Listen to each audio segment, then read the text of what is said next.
그는 남의 남편이었습니다. 하지만 그의 눈빛 하나가 오랫동안 굳어있던 제 심장을 흔들었습니다. 안녕하세요. 저는 은정이라고 합니다. 올해 60세가 되었어요. 오늘 제가 여러분께 들려드릴 이야기는 2년 전 제가 58세 때 겪었던 일입니다. 나이 들어서 사랑에 빠진다는 것이 어떤 건지, 그리고 그 사랑을 포기한다는 것이 얼마나 아픈 일인지, 그런 이야기예요. 혹시 여러분도 인생의 후반부에 예상치 못한 감정을 경험해 보신 적이 있나요? 이미 다 끝났다고 생각했던 마음이 어느 날 갑자기 다시 뛰기 시작하는 그런 경험 말이에요. 아니면 도덕과 감정 사이에서 괴로워해 보신 적은 없으신가요? 저는 이 이야기를 들려드리면서도 아직 가슴 한편이 아려와요. 옳은 선택이었는지는 지금도 확신이 서지 않지만 그래도 후회는 없어요. 왜냐하면 그 경험을 통해 제가 한층 성숙해질 수 있었거든요. 저의 이야기가 누군가에게는 위로가 되고 또 누군가에게는 경고가 되었으면 좋겠어요. 사랑이란 이름으로 누군가를 아프게 할 수는 없다는 것을 저는 너무 늦게 깨달았거든요. 하지만 늦게라도 깨달을 수 있어서 다행이었어요. 제가 혼자 살게 된 지 벌써 10년이 되었어요. 남편은 48세의 젊은 나이에 간암으로 세상을 떠났습니다. 당시 저는 47세였고 큰딸 수연이는 대학교 2학년, 둘째 민주는 고등학교 3학년이었어요. 지금도 그때를 생각하면 가슴이 저려와요. 남편이 암 진단을 받았을 때의 충격, 그리고 1년 6개월 동안의 긴 투병 생활. 그 시간들이 어떻게 흘러갔는지 아직도 생생해요. 남편은 끝까지 희망을 잃지 않았어요. 괜찮아질 거야. 우리 딸들 시집 보내고 손주들도 봐야지. 그렇게 말하며 웃어주곤 했죠. 하지만 저는 알 수 있었어요. 그 웃음 뒤에 숨겨진 두려움과 걱정을요. 아직 어린 딸들과 저를 두고 떠날 수밖에 없다는 안타까움을요. 병원에서 보낸 마지막 밤 남편이 제 손을 꼭 잡고 말했어요. 미안해. 혼자 남겨둬서. 그때 저는 괜찮다, 우리 힘내자라고 했지만 사실은 너무 무서웠어요. 20년 넘게 함께 살던 사람 없이 어떻게 살아가야 할지, 딸들을 어떻게 키워야 할지. 남편이 떠난 후 몇 년간은 정말 정신없이 살았어요. 딸들 뒷바라지에 온 힘을 쏟았거든요. 큰딸이 대학을 졸업하고 취업을 하고 둘째가 대학에 들어가고. 그렇게 바쁘게 살다 보니 어느새 50대 중반이 되어 있더라고요. 그 시간 동안 저는 제 자신을 돌볼 여유가 없었어요. 매일 아침 일어나서 딸들 도시락 싸주고 학교 보내고 집안일하고 저녁에 딸들 돌아오면 밥 해주고. 그런 일상의 반복이었죠. 남편 생각이 날 때도 있었지만 슬퍼할 시간조차 없었어요. 하지만 딸들이 각각 결혼을 하고 독립을 하면서 저는 진짜로 혼자가 되었어요. 60평 아파트에 저 혼자 덩그러니 남겨진 기분이었죠. 남편의 보험금과 적당한 예저금이 있어서 경제적으로는 큰 걱정이 없었지만 마음의 공허함은 어쩔 수 없었어요. 매일매일이 똑같았어요. 아침 7시에 일어나서 혼자 식사를 하고 TV 뉴스를 보고 집안 청소를 하고 마트에 장을 보러 가고. 그렇게 하루가 지나면 또 똑같은 하루가 기다리고 있었어요. 달력을 보면서 오늘이 며칠이지? 하고 확인할 때가 많았어요. 날짜에 대한 감각이 없어졌더라고요. 특히 주말이 더 힘들었어요. 평일에는 그래도 은행 일도 보고 마트도 가고 병원 검진도 받고. 하지만 주말에는 정말 할 일이 없었거든요. 토요일 아침에 일어나면 오늘 뭘 하지? 하는 생각부터 들었어요. 가끔 딸들이 안부 전화를 할 때면 엄마 뭐 하세요? 그냥 TV 보고 있어. 또 TV예요. 뭐라도 취미 생활 하나 가져봐요. 집에만 있으면 우울해져요. 수연이가 그럴 때마다 저는 늘 괜찮다, 할 일도 많고라고 대답했어요. 하지만 사실은 전혀 괜찮지 않았어요. 할 일이라고 해봤자 집안 청소, 빨래, 요리. 그런 것들 뿐이었거든요. 그것도 혼자 사는 집이니까 금세 끝나는 일들이고요. 밤이 되면 더 외로웠어요. 예전에는 남편이 퇴근해서 오늘 뭐 했어? 하고 물어보곤 했는데 이제는 아무도 제게 그런 질문을 하지 않아요. 하루 종일 혼자 있다가 저녁을 혼자 먹고 혼자 TV를 보고 혼자 잠자리에 드는 그런 일상이었어요. TV 소리를 일부러 크게 틀어놓기도 했어요. 집안이 너무 조용하면 견디기 힘들었거든요. 특히 저녁 8시쯤부터 10시까지가 제일 힘든 시간이었어요. 예전에는 남편과 함께 드라마도 보고 하루 있었던 일들도 이야기하곤 했는데 어떤 날은 하루 종일 말을 한마디도 안 하고 지낼 때도 있었어요. 마트에서 계산할 때 감사합니다 하는 말 외에는요. 그럴 때면 제 목소리가 어떤지 궁금해서 안녕하세요라고 혼자 중얼거려 보기도 했어요. 목소리가 좀 갈라져 있더라고요. 58세가 되던 해봄, 저는 문득 이런 생각이 들었어요. 이대로 죽을 때까지 똑같은 하루를 반복하며 살 건가? 거울을 보니 제 얼굴이 너무 무표정해 보였어요. 언제부터인가 웃는 일이 거의 없어졌더라고요. 특히 TV에서 나오는 광고들이 저를 더 우울하게 만들었어요. 행복한 가족들, 웃음소리가 끊이지 않는 집, 함께 여행을 떠나는 부부들. 그런 모습들을 보면 나는 왜 이렇게 살고 있지? 하는 생각이 들었어요. 민주가 결혼한 지 1년 정도 되었을 때 전화로 이런 말을 한 적이 있어요. 엄마, 저희 이번 주말에 놀러 갈 건데 같이 가실래요? 저는 너희들끼리 가라. 신혼인데 엄마가 끼면 어떡해라고 했지만 사실은 너무 가고 싶었어요. 혼자 있는 시간이 길어지면서 이상한 습관들도 생겼어요. 남편 사진에 대고 하루 있었던 일을 이야기하기도 하고 마트에서 물건을 살 때도 이거 살까 말까 하고 혼잣말을 하기도 하고 처음에는 이상하다고 생각했는데 나중에는 그게 당연해졌어요. 어느 날 아파트 엘리베이터에서 같은 층에 사는 김 여사님을 만났는데 그분 얼굴이 평소보다 환해 보이시더라고요. 화장도 연하게 하시고 옷차림도 단정하고 어디 좋은 일 있으세요? 표정이 밝아 보이시네요 라고 물어봤더니 요즘 문화센터에서 서예 배우고 있어요. 처음엔 쑥스러웠는데 하다 보니까 재미있어요 라고 하시더라고요.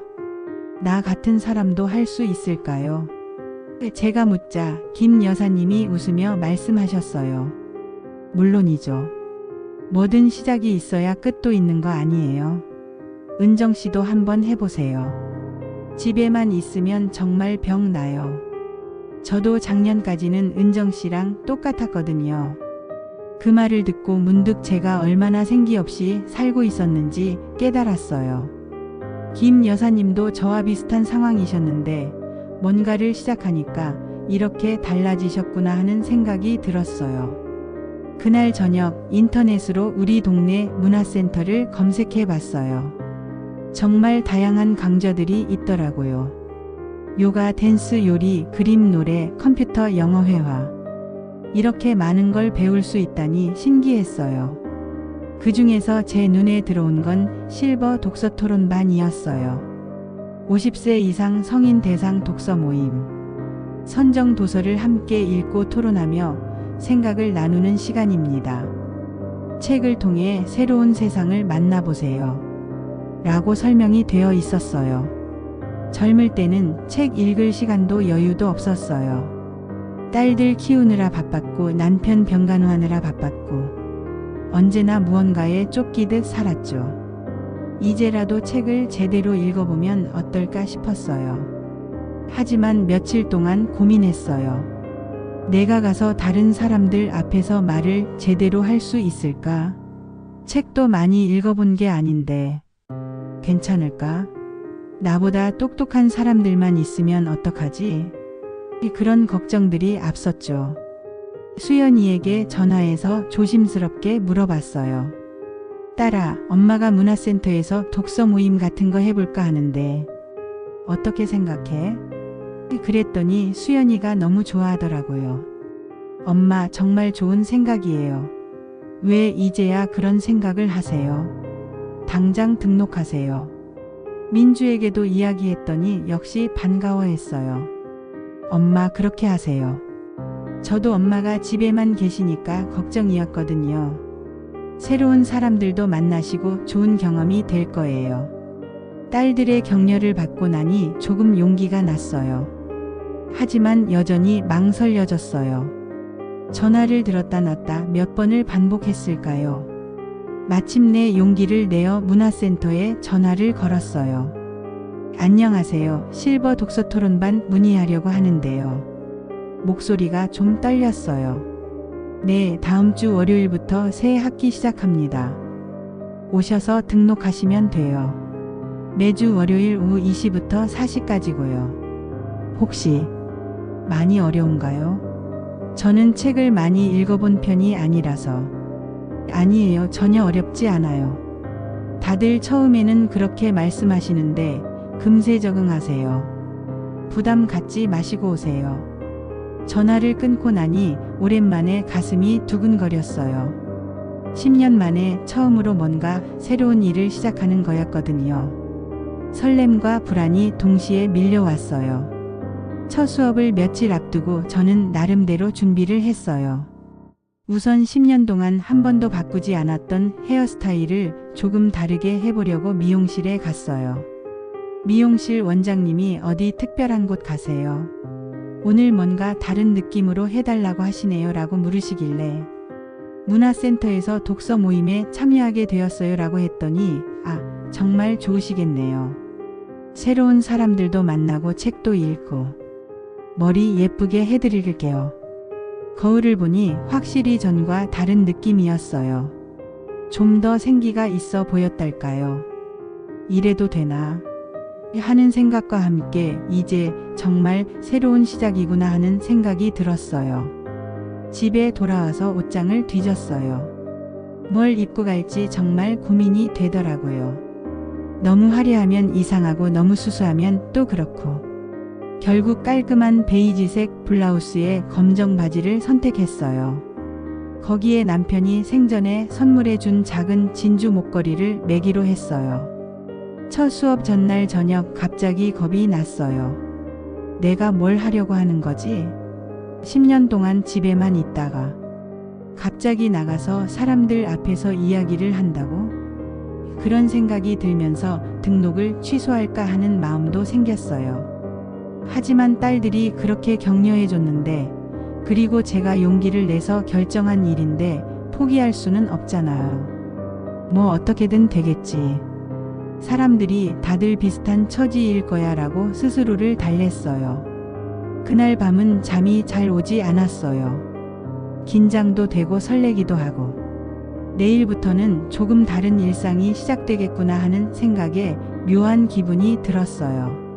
새벽에 몇 번인가 깼다 잠들기를 반복했어요. 아침에 일어나서 거울을 보니 오랜만에 제 얼굴에 긴장감이 보였어요.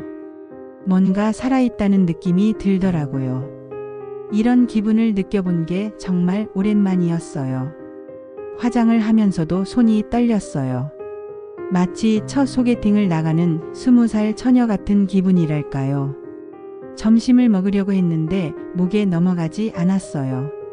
너무 긴장한 것 같아서 우유 한 잔만 마셨어요. 시계를 보니 아직 12시.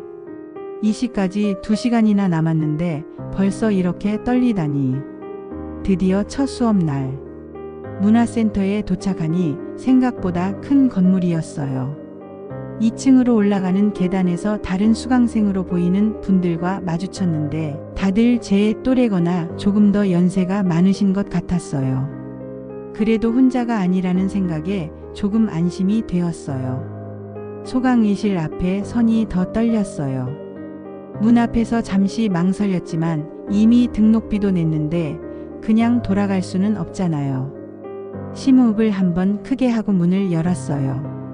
문을 열고 들어가니 생각보다 많은 분들이 계시더라고요. 의자가 원형으로 배치되어 있었는데 대략 15명 정도 되는 것 같았어요. 대부분 제 나이 또래의 여성분들이었고 남자분이 서너 분 정도 섞여 계셨어요. 어디 앉아야 할지 몰라서 잠시 서 있는데 한 분이 여기 앉으세요라고 자리를 권해주시더라고요. 감사합니다라고 인사드리고 앉았는데 그때 제 맞은편에 앉아 계신 분과 눈이 마주쳤어요. 그분이 바로 태수 씨였어요.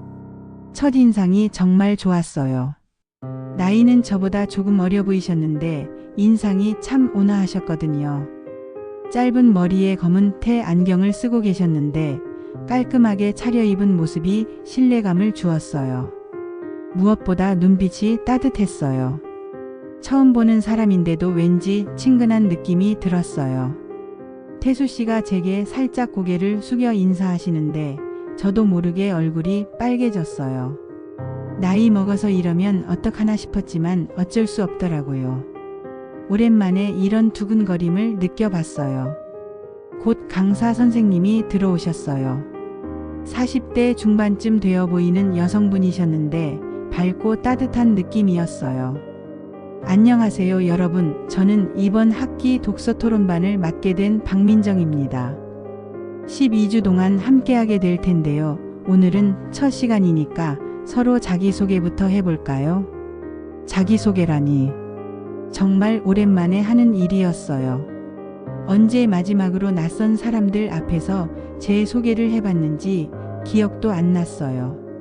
다른 분들이 차례대로 소개를 하는데 제 차례가 다가올수록 더 긴장이 되었어요.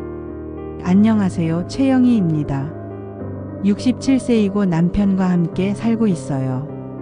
평소에 책 읽는 걸 좋아해서 신청했습니다. 첫 번째 분이 자신 있게 소개를 마치시더라고요. 안녕하세요. 김철수입니다. 올해 은퇴하고 시간이 많아져서 의미 있는 일을 하고 싶어서 왔어요. 잘 부탁드립니다. 두 번째 분도 여유 있게 말씀하시는 모습을 보니 더 긴장이 되었어요. 드디어 제 차례. 안녕하세요. 저는 은정입니다. 올해 58세고 혼자 살고 있습니다. 목소리가 많이 떨렸어요. 책을 많이 읽어본 편은 아닌데 새로운 경험을 해보고 싶어서 왔어요. 잘 부탁드립니다. 그렇게 짧게 인사를 마쳤는데 맞은편 태수 씨가 따뜻한 미소를 지어주시더라고요. 그 미소가 저에게는 정말 큰 용기가 되었어요. 잘했어, 괜찮아라고 말해주시는 것 같았거든요. 몇 분이 더 소개를 하신 후 태수 씨 차례가 되었을 때 저는 귀를 기울여 들었어요.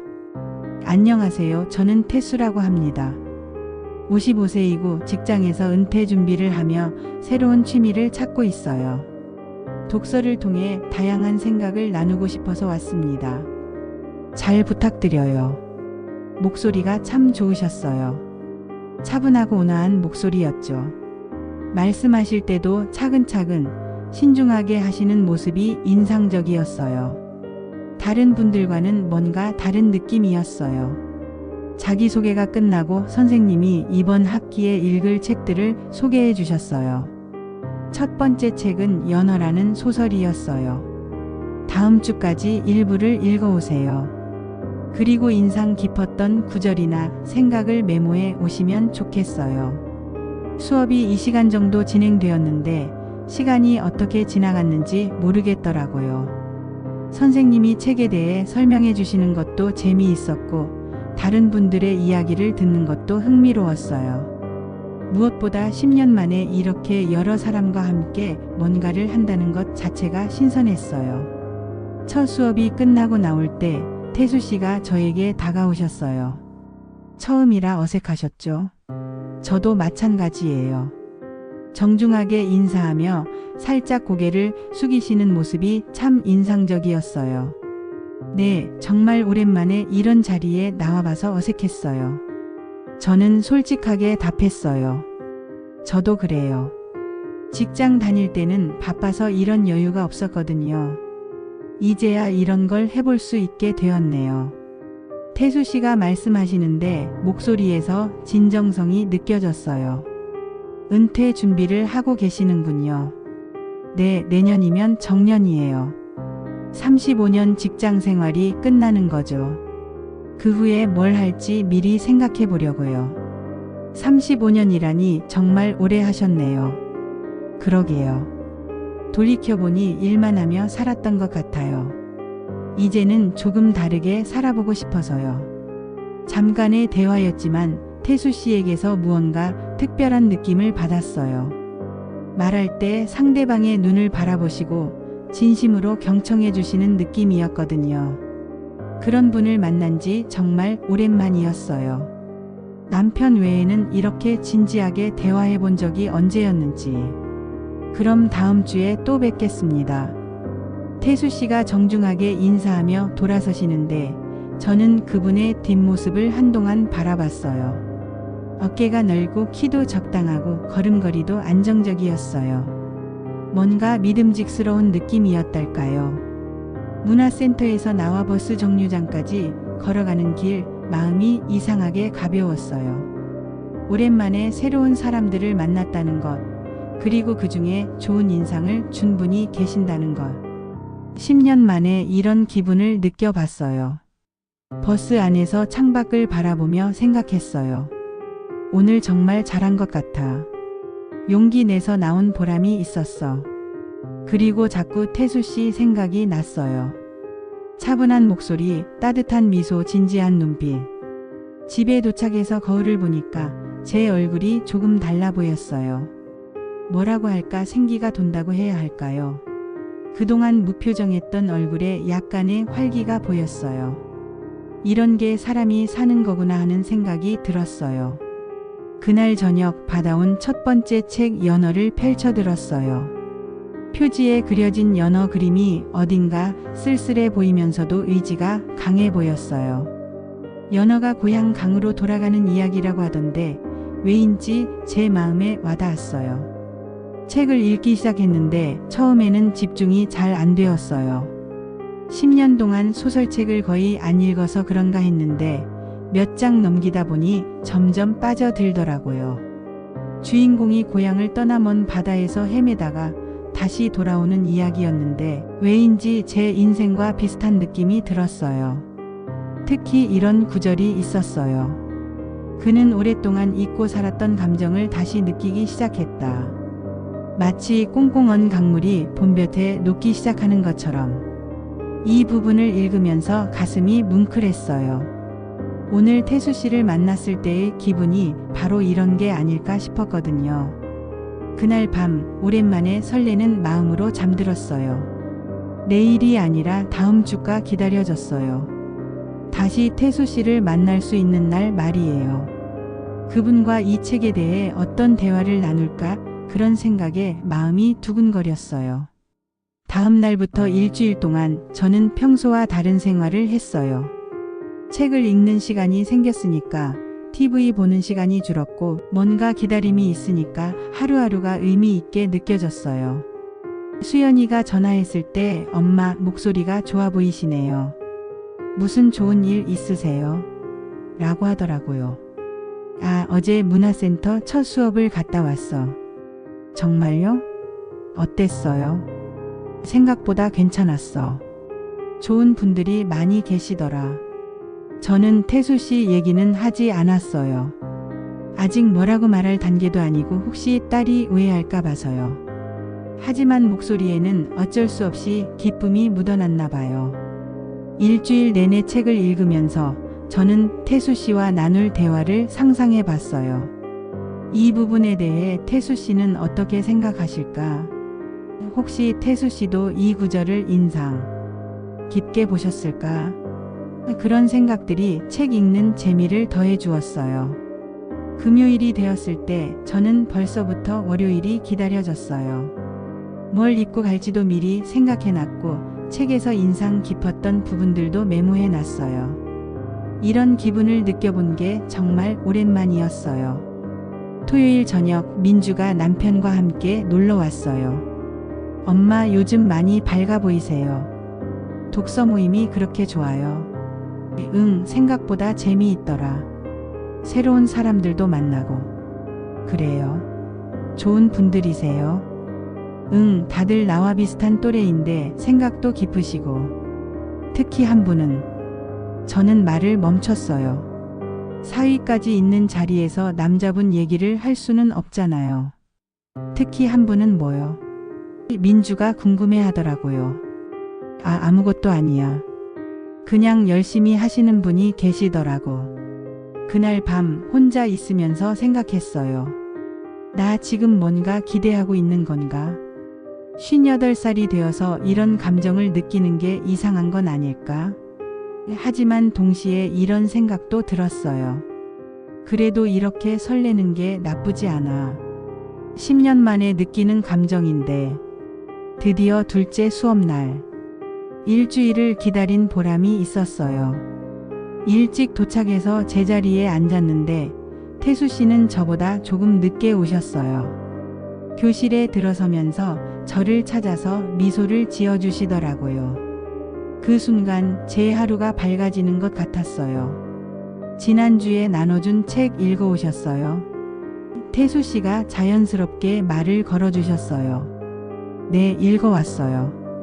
생각보다 재미있더라고요. 저도 그랬어요. 특히 주인공의 심리 묘사가 섬세하더라고요. 맞아요.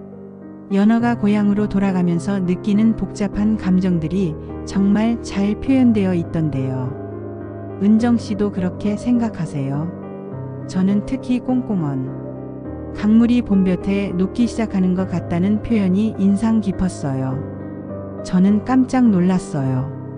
제가 가장 인상 깊게 봤던 바로 그 구절을 태수 씨도 똑같이 기억하고 계신 거였어요. 저도 그 부분이 제일 좋았어요. 오랫동안 잊고 살았던 감정을 다시 느낀다는 게. 그렇죠. 나이가 들수록 그런 순간들이 더 소중하게 느껴지는 것 같아요. 태수 씨가 말씀하시는데 그 눈빛에서 뭔가 특별한 의미를 느꼈어요. 혹시 저와 같은 마음이신 건 아닐까? 수업이 시작되고 선생님이 혹시 인상 깊었던 구절이 있으신 분 계시나요? 라고 물었을 때 태수 씨가 손을 들었어요. 인생은 연어와 같다. 태어난 곳을 떠나 멀리 헤매다가 결국 다시 그 자리로 돌아와야 하는 숙명을 지니고 있다. 이 구절이 인상 깊었습니다. 그리고 덧붙여 말씀하셨어요. 나이가 들수록 젊을 때 떠났던 것들을 다시 찾게 되는 것 같아요. 꿈이든 사람이든 혹은 감정이든. 그 말을 들으면서 저도 모르게 고개를 끄덕였어요. 정말 공감이 되었거든요. 저도 요즘 젊을 때의 감정들을 다시 느끼고 있으니까요. 설렘이라던가 기대감이라던가. 다른 분들도 각자의 느낌을 이야기하셨는데 태수 씨와 제가 가장 비슷한 감상을 가지고 있다는 게 신기했어요. 마치 같은 책을 읽으면서도 우리만의 특별한 공감대가 있는 것 같았어요. 수업이 끝나고 태수 씨가 커피 한 잔 하실래요? 라고 제안하셨어요. 처음에는 망설였어요. 너무 성급한 건 아닐까? 하는 생각이 들었거든요. 하지만 결국 좋아요라고 대답했어요. 사실 저도 태수 씨와 더 이야기를 나누고 싶었거든요. 근처 조용한 카페에서 마주 앉아 이야기를 나누었는데 시간이 어떻게 지나갔는지 모르겠더라고요. 태수 씨는 정말 좋은 경청자셨어요. 제 이야기에 고개를 끄덕이며 진심으로 들어주시고 적절한 때에 공감의 말을 해주시고. 은정 씨는 어떤 책을 평소에 좋아하세요? 태수 씨가 물어보셨을 때 솔직하게 답했어요. 사실 책을 많이 읽지는 못했어요. 젊을 때는 아이들 키우느라 바빴고 나이 들어서는 혼자 있으니까 뭔가 동기가 생기지 않더라고요. 저도 마찬가지예요. 직장생활 35년 동안 업무 관련 서적만 봤죠. 소설이나 에세이 같은 건 정말 오랜만이에요. 그럼 우리 둘 다 늦은 시작인 셈이네요. 그렇네요. 하지만 늦었다고 해서 의미 없는 건 아니잖아요. 태수 씨의 말이 마음에 와닿았어요. 정말 그렇더라고요. 비록 58세에 시작하는 일이지만 그래도 시작하는 것과 안 하는 것은 전혀 다르잖아요. 그날 이후로 몇 주간 수업 후 카페에서 차를 마시는 것이 자연스러운 일이 되었어요. 처음에는 책에 대한 이야기만 했는데 점점 개인적인 이야기들을 나누게 되었죠. 태수 씨는 한 대기업에서 35년간 근무하신 분이었어요. 엔지니어로 시작해서 부장까지 올라가셨는데 정말 성실하게 살아오셨더라고요. 하지만 그분 얼굴에는 어딘가 아쉬움 같은 게 배어 있었어요. 젊을 때는 정말 일만 했어요. 아침 7시에 나가서 밤 10시에 들어오는 게 일상이었죠. 주말에도 회사 나가는 일이 많았고, 태수 씨가 말씀하시는데 목소리에 피곤함이 묻어났어요. 그렇게 열심히 사셨군요. 열심히 살았다기보다는 그냥 살았다는 표현이 맞는 것 같아요. 돌이켜보니 뭘 위해 그렇게 바쁘게 살았는지 모르겠어요. 후회되시나요? 후회라기보다는 아쉽죠. 아들이 자라는 모습도 제대로 못 봤고 아내와 깊은 대화를 나눈 기억도 별로 없고, 태수 씨가 자연스럽게 가족 얘기를 꺼내셨을 때 저는 그분의 왼손 약지에 끼워진 결혼 반지를 다시 한번 봤어요. 처음 만났을 때부터 계속 신경 쓰였던 그 반지. 하지만 지금 그분의 말을 들으니 왠지 모르게 마음이 복잡해졌어요. 가족분들과는 어떠세요? 조심스럽게 물어봤어요. 태수 씨가 잠시 망설이시더니 말씀하셨어요. 사실 관계가 좋다고 할 수는 없어요. 너무 오랫동안 소통이 없었거든요. 소통이 없었다는 게 제가 일만 하느라 가족에게 신경을 못 썼어요. 아내는 아내대로 혼자서 아이 키우고 살림하고 어느새 우리 사이에 벽이 생긴 것 같아요. 그 말을 듣고 저는 뭔가 안타까운 마음이 들었어요. 겉으로는 멀쩡한 가정인 것 같은데 실제로는 각자 외롭게 살고 계시는 거구나 하는 생각이 들었어요. 저도 제 이야기를 들려드렸어요. 남편과의 20년 결혼 생활, 두 딸을 키우며 보낸 시간들, 그리고 갑작스러운 이별. 지금 생각해보면 저도 남편과 정말 깊은 대화를 나눠본 적이 별로 없었어요. 항상 현실적인 얘기들만 했죠. 아이들 교육 문제, 경제적인 문제, 그런 것들. 그러게요. 살다 보니까 정말 중요한 게 뭔지 모르고 지나간 것 같아요. 맞아요. 나이 들어서야 진정한 대화의 소중함을 알게 되네요. 어느 날 카페에서 이야기를 나누다가 태수 씨가 조심스럽게 물어보셨어요. 혼자 계신다고 하셨는데 외롭지 않으세요? 너무 직접적인 질문에 당황했지만 솔직하게 답했어요. 외롭죠. 누구든 그럴 거예요. 특히 혼자 살기 시작하면서부터는 하루 종일 말 한마디 안 하고 지낼 때도 있거든요. 태수 씨는 어떠세요? 태수 씨가 깊은 한숨을 쉬며 말씀하셨어요. 가족이 있어도 외로울 수 있다는 걸 나이 들어서야 알았어요. 같은 집에 살면서도 서로 다른 생각을 하고 서로 다른 꿈을 꾸고 그런 외로움도 있군요. 네, 오히려 더 외로울 수도 있어요. 혼자 사시는 분들은 외로움을 인정하고 뭔가 해보려고라도 하시는데 가족이 있으면 괜찮은 척해야 하거든요. 그 말이 제게 깊이 와닿았어요. 혼자 사는 외로움과 함께 있어도 외로운 외로움. 어쩌면 후자가 더 아픈 것일 수도 있겠다는 생각이 들었어요. 그날부터 저는 태수 씨에 대한 제 감정이 단순한 호감을 넘어서고 있다는 걸 느꼈어요.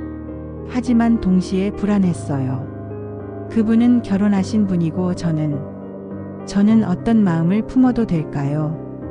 5월이 되면서 문화센터에서 특별 프로젝트가 시작되었어요. 우리 지역 역사 알아보기라는 주제로 2-3명씩 팀을 이뤄서 발표를 하는 것이었죠. 태수 씨가 저에게 함께 하시겠어요? 라고 제안하셨을 때 기쁨과 불안이 동시에 밀려왔어요. 기쁨은 태수 씨와 더 많은 시간을 보낼 수 있다는 것이고, 불안은 혹시 제가 태수 씨에게 느끼는 이 감정이 통제를 벗어날까 봐서였어요. 물론이죠. 함께해요. 저는 최대한 담담하게 대답했지만 속으로는 정말 기뻤어요. 프로젝트를 위해 함께 도서관도 가고 지역 박물관도 둘러보고 자료 정리를 위해 카페에서 오랜 시간을 보내기도 했어요. 그런 시간들이 저에게는 정말 소중했어요. 10년 만에 누군가와 진지한 목표를 향해 함께 노력하는 기쁨을 느꼈거든요. 태수 씨는 정말 세심한 분이셨어요. 제가 무거운 자료를 들고 있으면 자연스럽게 받아주시고 카페에서 주문할 때도 제가 좋아하는 아메리카노를 기억해 주시고 문을 열어주시는 작은 배려까지도요. 은정 씨는 정말 꼼꼼하시네요. 자료 정리를 이렇게 체계적으로 하실 줄 몰랐어요. 태수 씨가 칭찬해 주시면 제 기분이 너무 좋았어요. 누군가에게 인정받는다는 기분을 오랜만에 느꼈거든요. 어느 날 도서관에서 자료를 찾다가 저희가 앉은 테이블에 오후 햇살이 비치는데 그 빛이 태수 씨의 옆 얼굴을 비추는 모습이 참 인상적이었어요. 집중해서 책을 읽으시는 모습, 메모를 하실 때 펜을 입술에 살짝 대고 생각하시는 모습. 모든 게 제게는 특별해 보였어요. 은정 씨 혹시 외로우시지 않나요? 태수 씨가 갑자기 말씀하셨어요. 너무 직접적인 질문에 당황했어요. 네? 갑자기 왜 그런 말씀을? 아, 죄송합니다. 제가 너무 사적인 질문을 드렸네요. 그냥 요즘 은정 씨와 이야기를 나누면서 저도 모르게 속마음을 털어놓게 되더라고요. 저도 마찬가지예요. 이렇게 깊은 대화를 나눠본 게 정말 오랜만이에요. 저는 솔직하게 말했어요. 외롭죠. 누구든 그럴 거예요. 태수 씨는 어떠세요? 저도. 태수 씨가 망설이시더니 말씀하셨어요. 사실 집에 가면 더 외로워요. 가족이 있어도 진정한 소통이 없으면 더 쓸쓸한 것 같아요. 은정 씨와 이야기할 때가 제일 편해요. 그 순간 제 심장이 빨리 뛰기 시작했어요. 태수 씨의 눈빛에서 뭔가 특별한 의미를 느꼈거든요. 혹시 저와 같은 마음이신 건 아닐까? 저도. 저는 용기를 내어 말했어요. 태수 씨와 함께 있을 때가 제일 자연스러워요. 오랫동안 잊고 살았던 감정들을 다시 느끼게 되는 것 같아요. 우리는 그날 오후 도서관에서 그렇게 서로를 바라보며 앉아 있었어요. 말로 표현하지는 않았지만 서로의 마음을 알 수 있는 그런 순간이었어요. 위험하다는 걸 알면서도 그 감정이 참 달콤했어요. 5월 어느 날 비가 내리는 저녁이었어요. 프로젝트 마무리를 위해 늦게까지 카페에 있었는데 9시가 넘도록 비가 그치지 않았어요. 다른 손님들도 거의 다 나가고 카페 안에는 저희만 남아 있었어요. 우산도 없으시고 이 비에 어떻게 혼자 가세요? 차로 바래다 드릴게요. 태수 씨가 제안하셨어요. 처음에는 사양했지만 정말 비가 너무 많이 와서 결국 태수 씨 차를 탔어요. 차는 깔끔한 중형 세단이었는데 은은한 클래식 음악이 나오고 있었어요. 태수 씨다운 선택이라는 생각이 들었어요. 차 안에 은은한 향수 냄새도 났는데 남자다운 깨끗한 냄새였어요. 집까지는 10분 정도 거리였는데 차 안에서 잠시 침묵이 흘렀어요. 빗소리와 와이퍼 소리만 들리는 정적 속에서 저는 괜히 긴장이 되었어요. 밀폐된 공간에서 태수 씨와 단둘이 있다는 것, 그리고 점점 커져가는 제 마음. 은정 씨, 태수 씨가 조용히 말씀하셨어요. 제가 이상한 말씀을 드려도 될까요? 네, 말씀하세요. 제 심장이 빨라지기 시작했어요. 뭔가 중요한 말씀을 하실 것 같은 예감이 들었거든요. 당신을 만나고 나서야 내가 얼마나 외로웠는지 알았습니다. 그 순간 제 심장이 멎는 줄 알았어요. 10년 동안 꽁꽁 얼어붙어 있던 마음이 그 한마디로 녹아내리는 것 같았거든요. 태수 씨도 저와 같은 마음이었구나 라는 생각에 가슴이 뛰었어요. 태수 씨. 저도 모르게 그분 쪽으로 손을 뻗었어요. 태수 씨도 제 손을 잡으셨어요. 따뜻하고 단단한 남자의 손이었어요. 10년 만에 느껴보는 남자의 온기였어요. 저도 태수 씨를 만난 후로 매일이 달라졌어요. 아침에 일어나면 오늘 태수 씨를 만날 수 있을까 생각하고 밤에 잠들기 전에는 오늘 나눈 대화를 되새기고 제 목소리가 떨렸어요. 저도 당신과 같은 마음입니다. 55년을 살면서 이런 감정을 느낄 거라고는 생각도 못했어요. 태수 씨가 제 손을 더 꼭 잡으시며 말씀하셨어요. 그 순간 차 안의 공기가 완전히 달라졌어요. 서로를 향한 간절함이 느껴졌죠. 빗소리는 더 세져서 차창을 두드리고 우리는 그 소리에 둘러싸인 채 서로를 바라보고 있었어요. 하지만 바로 그 순간 태수 씨의 약지에 끼워진 결혼 반지가 제 눈에 들어왔어요. 가로등 불빛에 반짝이는 그 작은 금반지가 갑자기 거대한 벽처럼 느껴졌어요. 차가운 현실이 저를 때렸어요. 이 사람은 남의 남편이야. 나는 지금 무슨 짓을 하고 있는 거야. 죄송해요. 저는 서둘러 손을 빼고 차 손잡이를 잡았어요. 오늘은 이만 들어가겠어요. 은정 씨 잠깐. 태수 씨가 뭔가 말씀하려 했지만 저는 뒤돌아보지 않고 차에서 내려 아파트로 달려갔어요. 비를 맞으며 뛰어가는데 눈물인지 빗물인지 구분이 안 되더라고요. 그날 밤부터 며칠 동안 잠이 오지 않았어요. 태수 씨의 손의 온기가 아직도 제 손에 남아있는 것 같았고 그분의 당신과 같은 마음입니다. 라는 말이 계속 귓가에 맴돌았어요. 하지만 동시에 죄책감도 몰려왔어요. 나는 어떤 사람인가? 58살까지 살면서 이런 사람이었나? 남의 가정을 흔들려고 하고 있는 건가? 새벽 3시쯤 태수 씨에게서 문자가 왔어요. 죄송합니다. 제가 너무 성급했나 봅니다. 당황스러우셨을 텐데.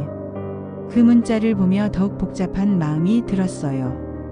태수 씨도 저처럼 잠 못 이루고 계시는구나 하는 생각과 함께 이 감정이 계속 커져가면 어떡하지 하는 불안감이 엄습했어요. 그 다음 날부터 일주일 동안 저는 정말 괴로웠어요. 태수 씨를 사랑하는 마음은 확실했지만 동시에 그분이 기혼자라는 사실도 명확했거든요. 거울을 볼 때마다 제게 물었어요. 너는 지금 뭘 하려고 하는 거야? 다음 주 수업에 가기가 정말 어려웠어요. 태수 씨를 어떤 얼굴로 봐야 할지 모르겠더라고요. 하지만 프로젝트 발표가 얼마 남지 않아서 어쩔 수 없이 나갔어요. 태수 씨는 평상시와 다름없이 인사해 주셨지만 저는 어색할 수밖에 없었어요. 다른 수강생들 앞에서는 티를 낼 수 없으니까 억지로 자연스럽게 행동했지만 마음이 편하지 않았어요. 수업이 끝나고 태수 씨가 저에게 다가오셨어요. 은정 씨, 지난번 일로 불편하셨다면 정말 죄송합니다. 제가 너무 성급했나 봐요. 아니에요. 저도 혼란스럽기는 마찬가지예요. 이런 감정을 느낄 거라고는 생각도 못했거든요. 저는 솔직하게 말했어요. 그럼 이렇게 하면 어떨까요? 우리 프로젝트만 마무리하고 그 다음에 차근차근 생각해보는 거예요. 서둘 필요 없으니까요. 태수 씨의 배려 깊은 말에 조금 마음이 놓였지만 그것도 잠시였어요. 발표 준비를 하면서 함께 보내는 시간들이 너무 소중했거든요. 태수 씨의 진중한 모습, 자료를 정리할 때의 섬세함, 제 의견을 들을 때의 집중하는 표정. 모든 것이 제게는 매력적으로 보였어요. 어느 날 발표 자료를 만들다가 태수 씨가 갑자기 말씀하셨어요. 은정 씨, 만약 우리가 다른 상황에서 만났다면 어땠을까요? 다른 상황이요? 제가 혼자였다면 말이에요. 그럼 이렇게 망설일 필요도 없었을 텐데. 그 질문에 제 마음이 또 흔들렸어요. 만약이라는 가정은 참 잔인한 것 같아요. 불가능한 꿈을 꾸게 만드니까요. 하지만 현실은 그렇지 않잖아요. 제가 말했어요. 태수 씨에게는 가족이 있고 저는 그 가족을 아프게 할 수는 없어요. 저도 압니다. 하지만 태수 씨가 제 눈을 바라보며 말씀하셨어요. 마음이라는 게 생각대로 되지 않네요. 그날 이후로 우리 사이에는 묘한 긴장감이 흘렀어요. 서로의 마음을 알고 있지만 표현할 수 없는 그런 답답함이 있었어요. 프로젝트 발표가 끝나고 며칠 후 집 근처 대형마트에서 예상치 못한 사람을 만났어요. 처음에는 누구신지 몰랐어요. 그런데 그분이 먼저 말을 걸어오셨어요. 혹시 은정 씨세요? 이분이 왜 저를 아시지? 하고 당황했는데 곧 자기소개를 하시더라고요. 저는 태수 아내 미경이라고 해요. 그 순간 제 머릿속이 하얘졌어요. 혹시 우리 관계를 알고 계시는 건 아닐까? 따지러 오신 건 아닐까 하는 생각에 식은땀이 났어요. 하지만 미경 씨의 표정은 전혀 그렇지 않았어요. 오히려 밝고 친근한 미소를 지으며 말씀하셨어요. 남편이 요즘 문화센터에서 정말 좋은 친구를 만났다고 자주 얘기하더라고요. 그래서 한번 인사라도 드리고 싶어서 이렇게 찾아왔어요. 미경 씨는 정말 아름다운 분이었어요. 50대 중반쯤 되어 보이셨는데 단정하고 우아한 모습이었어요. 화장도 깔끔하게 하셨고 옷차림도 품이 있으셨어요. 무엇보다 눈빛이 순수했어요. 정말로 남편의 친구에게 고마움을 표현하려고 오신 것 같았어요. 아, 안녕하세요. 저는 겨우 대답했어요. 목소리가 떨리지 않으려고 애썼지만 쉽지 않았어요. 남편이 요즘 표정이 많이 밝아졌어요. 집에서도 문화센터 얘기를 자주 하고 책도 열심히 읽고 정말 좋은 영향을 받는 것 같아요. 미경 씨가 환하게 웃으며 말씀하셨어요. 그런 편으로 태수 씨가 말씀하셨나요? 저는 조심스럽게 물어봤어요. 네, 은정 씨랑 같이 프로젝트도 하시고 책 이야기도 많이 나누신다고 하더라고요. 덕분에 남편이 정말 활기를 찾은 것 같아서요. 그 말을 들으며 제 마음이 무너져 내리는 것 같았어요. 이 순수하고 선량한 분이 남편이 다른 여자에게 마음을 두고 있다는 사실을 안다면 얼마나 상처받을까요? 은정 씨 덕분인 것 같아서 정말 감사해요. 사실 남편이 은퇴를 앞두고 많이 우울해하고 있었거든요. 35년 직장 생활이 끝나면 뭘 해야 할지 막막해했는데 이렇게 좋은 취미를 찾게 되어서 다행이에요. 미경 씨의 말 한마디 한마디가 저에게는 날카로운 칼날 같았어요. 이분은 진심으로 저에게 고마워하고 계시는데 저는 지금 무슨 생각을 하고 있는 건가요? 그리고 미경 씨가 계속 말씀하셨어요. 사실 남편이 요즘 많이 달라졌어요. 예전에는 집에 와서도 TV만 보거나 혼자 있으려고만 했는데 요즘은 오늘 뭐 배웠는지 어떤 책을 읽었는지 이야기도 해주고요. 저는 아무 말도 할 수 없었어요. 혼자서는 이런 걸 시작하기 어려웠을 텐데 은정 씨 같은 분이 계셔서 정말 고마워요. 남편이 새로운 인생을 시작할 수 있게 도와주신 것 같아서요. 저는 그 자리에서 정말 작아지는 기분이었어요. 미경 씨의 순수한 마음, 남편에 대한 깊은 사랑과 걱정이 고스란히 느껴졌거든요. 저는 별다른 도움을 드린 게 없어요. 그냥 같은 수업을 듣는 사이일 뿐이에요. 제가 겨우 말했어요. 아유, 그래도 남편이 그렇게 좋아하는 걸 보면 분명 은정 씨가 좋은 영향을 주신 거예요. 앞으로도 잘 부탁드려요. 미경 씨가 정중하게 인사하고 돌아가시는 모습을 보며 저는 한참을 그 자리에 서 있었어요.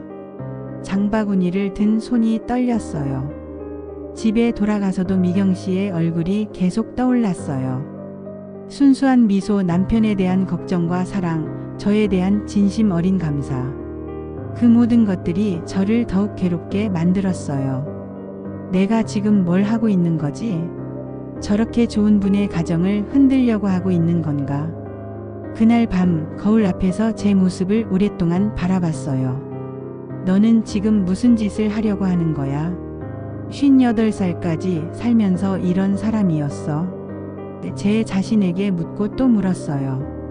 하지만 한편으로는 이런 생각도 들었어요. 나도 행복할 권리가 있지 않나? 10년 동안 혼자 견뎌왔는데 이제 조금 행복해도 되는 거 아닌가? 마음속에서 두 개의 목소리가 계속 싸우고 있었어요. 사랑하고 싶은 마음과 도덕적 양심 사이에서 말이에요.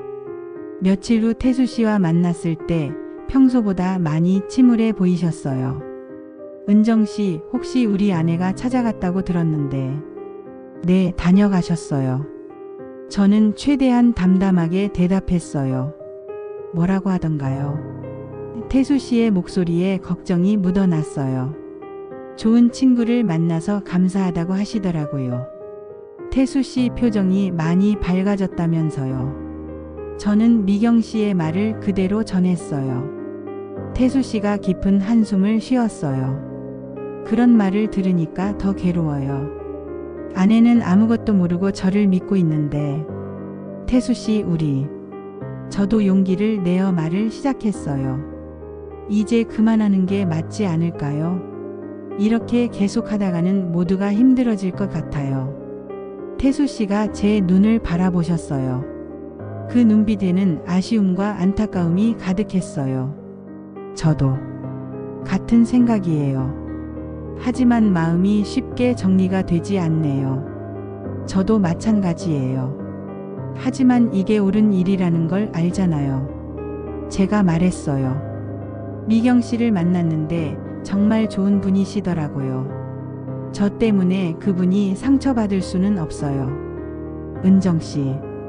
태수 씨가 제 손을 잡으려 했지만 저는 뒤로 물러났어요. 안 돼요. 이제 정말 그만해야 해요. 저는 눈물을 참으며 말했어요. 이게 우리 모두를 위한 일이에요. 우리는 그날 서로 손도 잡지 않은 채 이별을 약속했어요. 가슴이 찢어지는 것 같았지만 그것이 옳은 일이라는 것을 둘 다 알고 있었거든요. 태수 씨와 이별한 후 저는 문화센터 수업도 그만두었어요. 그분을 보면 마음이 또 흔들릴 것 같아서요. 다시 예전의 공허한 일상으로 돌아갔지만 완전히 예전과 같지는 않았어요. 태수 씨와 함께했던 시간들이 저를 조금 변화시켜 놓았거든요. 책을 읽는 습관이 생겼고 뭔가를 배우고 싶다는 마음도 생겼어요. 무엇보다 제가 아직 사랑할 수 있는 사람이라는 걸 확인했으니까요. 한 달 정도 지났을 때 동네 마트에서 우연히 태수 씨를 만났어요.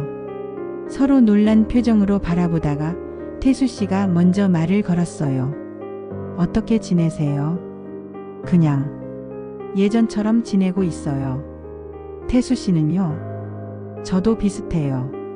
그런데 태수 씨가 망설이시더니 말씀하셨어요. 사실 아내와 진지한 대화를 했어요.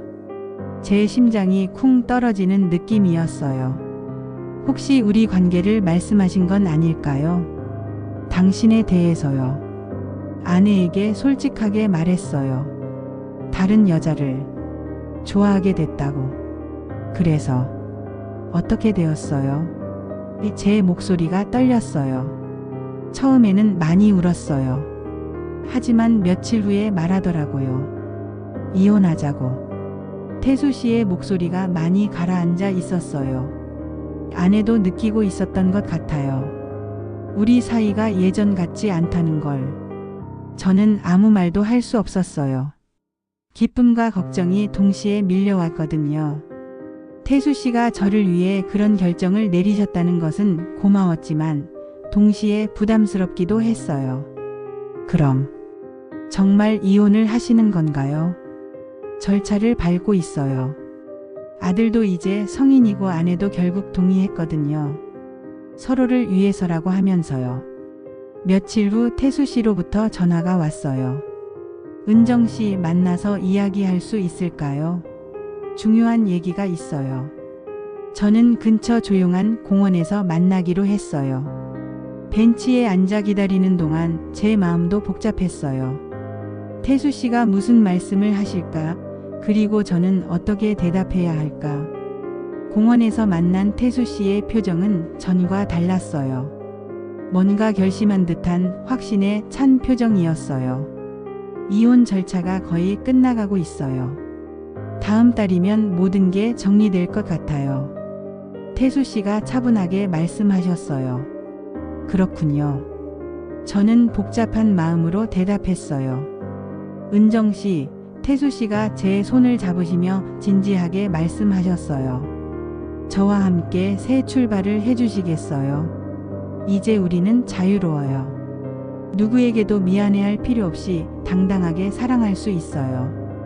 그 말을 들으며 저는 정말 깊이 생각했어요. 태수 씨와 함께하는 미래. 10년 동안 꿈꿔보지도 못했던 새로운 인생.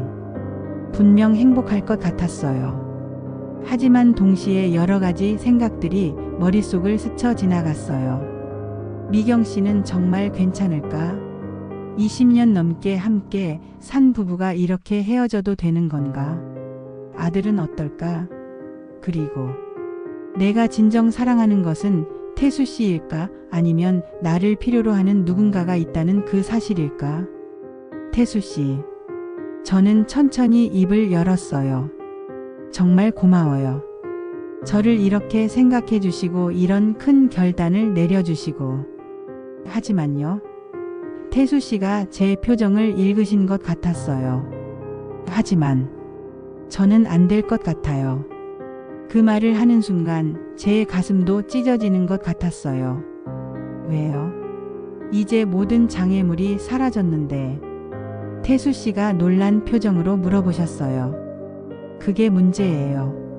저는 눈물을 참으며 말했어요. 태수 씨가 이혼한 이유가 저 때문이잖아요. 그 위에서 제가 행복할 수 있을까요? 미경 씨가 우는 모습을 생각하면 밤마다 잠이 오지 않아요. 하지만 아내도 결국 동의했어요. 서로에게 좋은 일이라고. 머리로는 그럴 수 있어도 마음으로는 다르죠. 저는 고개를 저었어요. 그리고 저도 이 한 달 동안 많이 생각해 봤는데 제가 태수 씨를 사랑하는 건지 아니면 외로움을 달래주는 누군가를 사랑하는 건지 확신이 서지 않아요. 그게 무슨 말이에요? 58년을 살면서 깨달은 건데 진짜 사랑이란 상대방의 행복을 먼저 생각하는 거더라고요. 제가 태수 씨를 정말 사랑한다면 태수 씨가 죄책감 없이 살 수 있도록 해드리는 게 맞는 것 같아요. 그날 이후 저는 태수 씨와 완전히 연락을 끊었어요.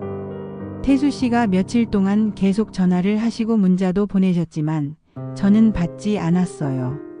마음이 바뀔까 봐 무서웠거든요. 은정 씨, 제발 한 번만 더 만나주세요. 당신 없이는 정말 살 수 없을 것 같아요. 저의 진심을 이해해 주세요. 그런 간절한 메시지들을 볼 때마다 제 마음도 흔들렸어요. 하지만 제가 내린 결정이 옳다는 확신이 있었어요. 한 달 후 딸 수연이를 통해 놀라운 소식을 들었어요. 수연이가 같은 문화센터에 다니는 친구가 있었는데 그 친구를 통해 태수 씨 소식을 들은 거예요. 엄마, 혹시 문화센터에서 태수 씨라는 분 아세요? 수연이가 전화로 물어봤어요. 깜짝 놀랐지만 최대한 담담하게 같은 수업을 들었던 분이 있어. 왜? 그분이 이혼 절차를 중단하고 부인분과 재결합했다고 하더라고요.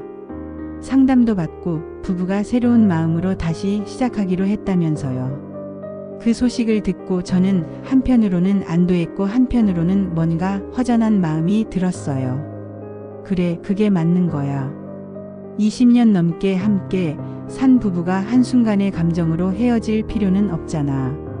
제가 올바른 선택을 한 것 같았어요. 그런데 엄마는 그분과 어떤 사이였어요? 목소리가 좀 이상한데. 수연이가 예민하게 눈치챘어요. 아무 사이도 아니야. 그냥 좋은 분이셨는데 잘 됐다 싶어서 그래.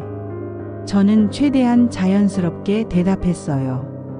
전화를 끊고 나서 저는 창가에 앉아 오랫동안 생각에 잠겼어요. 태수 씨가 미경 씨와 재결합했다는 소식이 계속 머릿속을 맴돌았어요.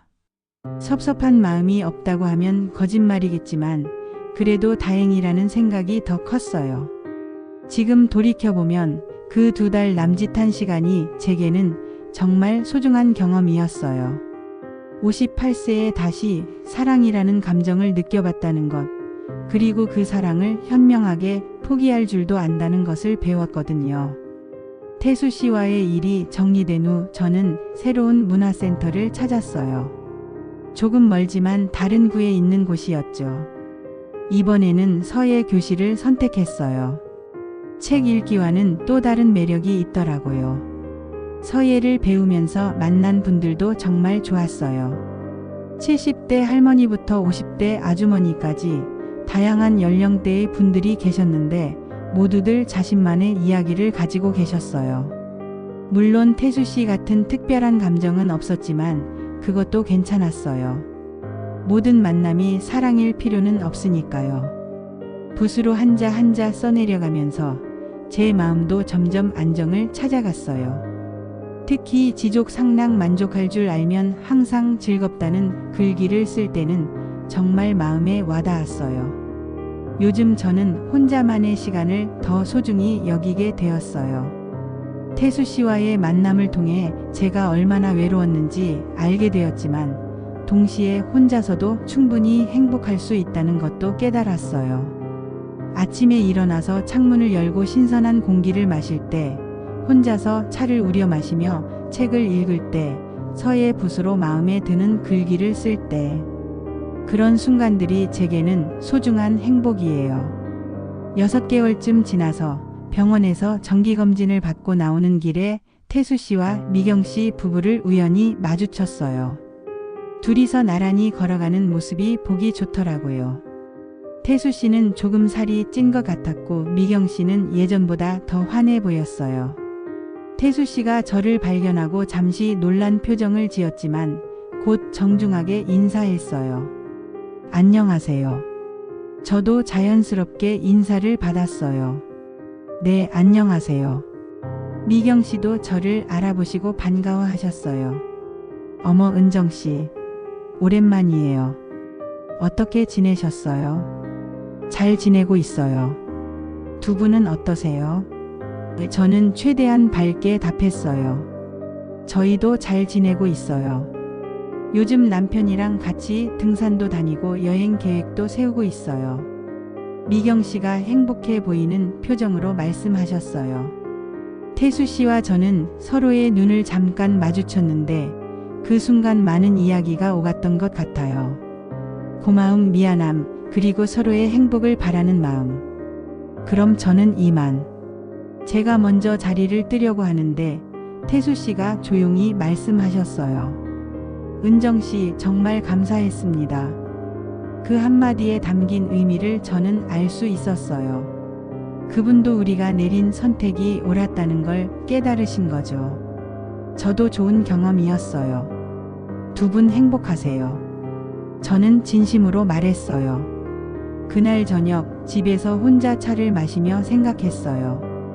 태수 씨와 미경 씨가 함께 걸어가는 모습을 보니까 정말 제가 올바른 선택을 했다는 확신이 들었어요. 사랑이란 참 묘한 것 같아요.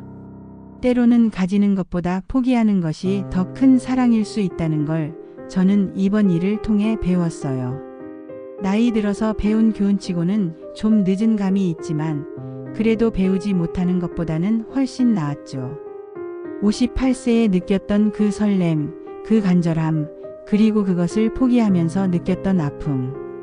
모든 게 제게는 소중한 경험이었어요.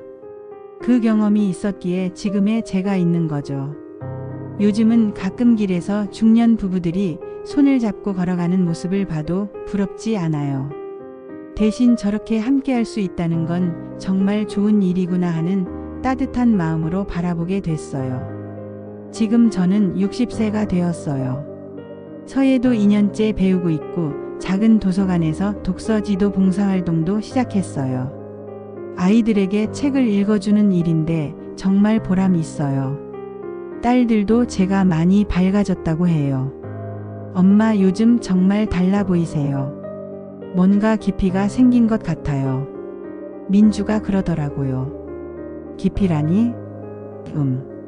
전에는 그냥 밝으셨는데 지금은 뭔가를 많이 경험하고 겪으신 분 같은 느낌이에요. 말로 표현하기는 어렵지만 딸의 말을 들으며 저도 제가 확실히 변했다는 걸 느꼈어요. 2년 전의 저와 지금의 저는 분명 다른 사람이에요. 더 성숙하고 더 여유롭고 더 현명해진 것 같아요.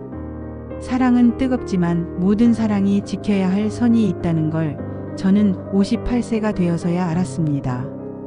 하지만 늦었다고 해서 의미 없는 건 아니에요. 이제라도 알았으니까 앞으로는 더 현명하게 살아갈 수 있을 거예요. 혹시 이 이야기를 듣고 계신 분 중에 비슷한 경험을 하고 계신 분이 있다면 한 번 더 생각해 보세요. 진정한 사랑이란 무엇인지, 내가 지금 하려는 선택이 정말 모두를 위한 것인지. 나이가 들어서 사랑을 느끼는 것은 부끄러운 일이 아니에요. 마음이 아직 살아있다는 증거니까요. 하지만 그 사랑이 누군가를 아프게 한다면 그때는 용기 있게 포기할 줄도 알아야 해요.